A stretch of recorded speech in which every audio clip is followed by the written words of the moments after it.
The document has lots of bells and whistles and factoids about the hellish reign of Joe Biden and his Democrat Party. What it doesn't have is a whole lot of specificity. You heard that from the president, from other Democrats, too, who say there are a lot of slogans. Yes, everybody wants a safe country. They want good education. They want crime to go down. But it's the details of how you do that that matter. So why not more details in this plan? Shannon, there are ample details. So number one, an economy that's strong. The first focus on economic issues is we need to rein in inflation. We start by doing that by reining in the reckless trillions of dollars of spending that we have seen under Joe Biden and unified Democrat far-left government. Details and facts. Did you guys hear any details or facts there? Maybe even a plan. This is what the Republicans are now being faced with. And I'm actually surprised that, especially on Fox News, someone asked a question like that. But Republican Party doesn't want to deal with those types of things. In fact, Elise Stefanik there, Congresswoman Elise Stefanik, became the face there on the Sunday show, pointing out how they're trying to do their commitment to America. Yes, that's their new plan, which we're definitely going to dig into. In fact, Leader Kevin McCarthy did an entire video about this, talking about how awesome the Republicans' plan is going to be.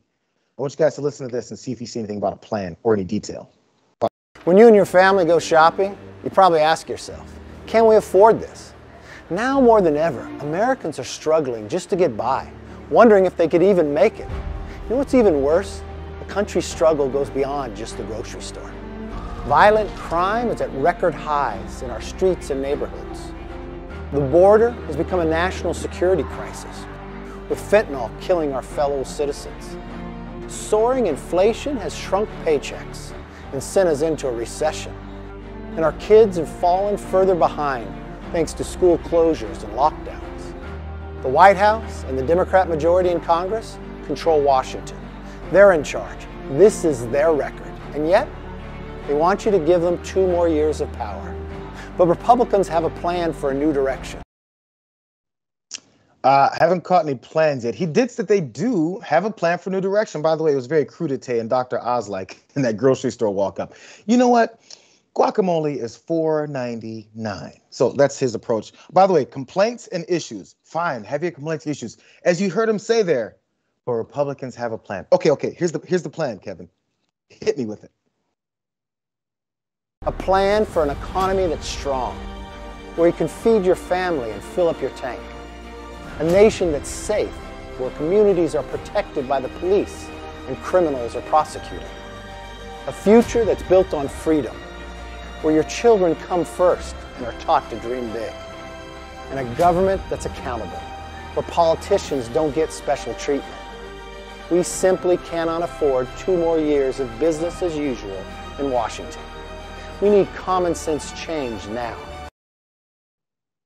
Okay. Oh, so no plan there either. But maybe, okay, fine. You can't just go off of videos. Let's read what they've got on the website. There's an entire website about their their commitment to American plan. Look at this image from the website. There's 4 different things at the top. I clicked on an economy that's strong. Let's start with that one, right? Strong economy. Click for the plan. It even had a plus button that says expand to see our plan. This is what expanded, you guys. It says fight inflation and lower the cost of living. Here's more of this plan. I'm going to point out to you guys every time. Listen for a plan. Everyone knew that wasteful Washington spending would spur inflation.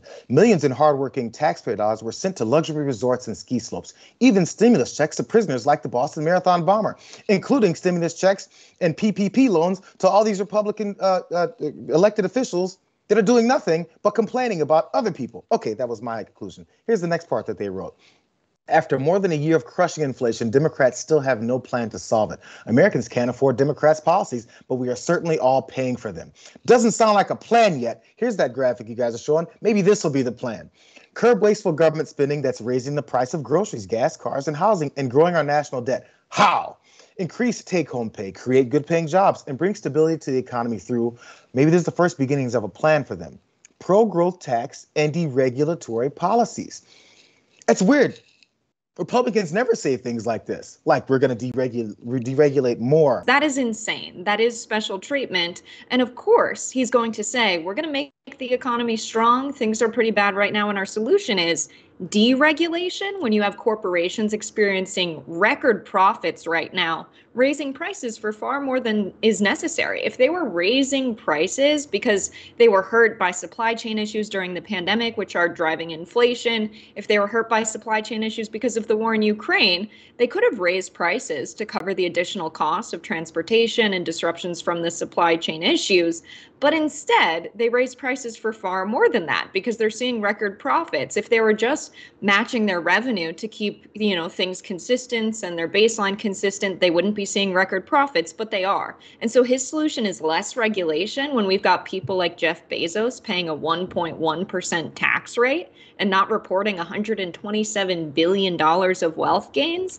Working people are being tricked if they watch this and they just hear, okay, they're going to make the economy strong. They're going to make me able to afford my food and gas, but their solutions are not relevant to the problems. Giving more tax breaks to the rich is trickle-down economics in the most classic sense. Deregulating corporations, trickle-down economics in the classic sense.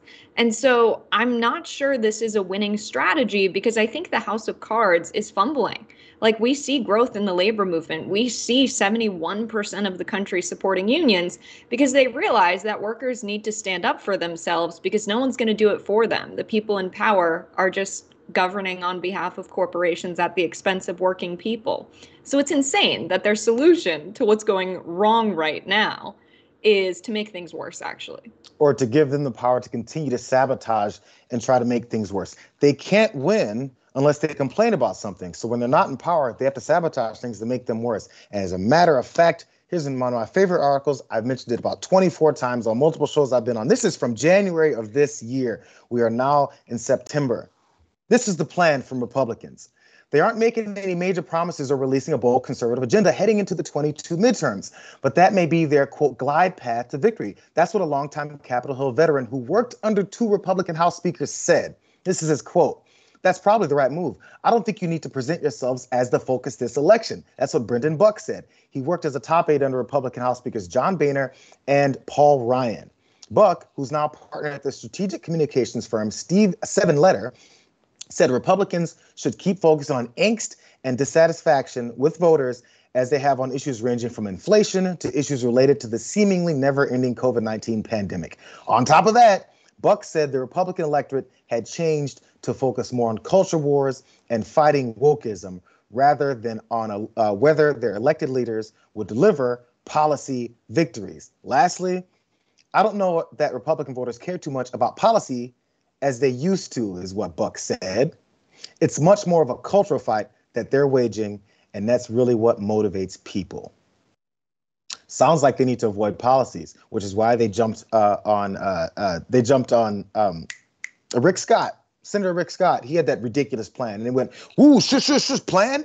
Every plan we say sucks. Don't say anything. And also Lindsey Graham, who decided to say, we want a nationwide abortion ban. And he went, shush. Yes, we do, but we don't want people to know we suck.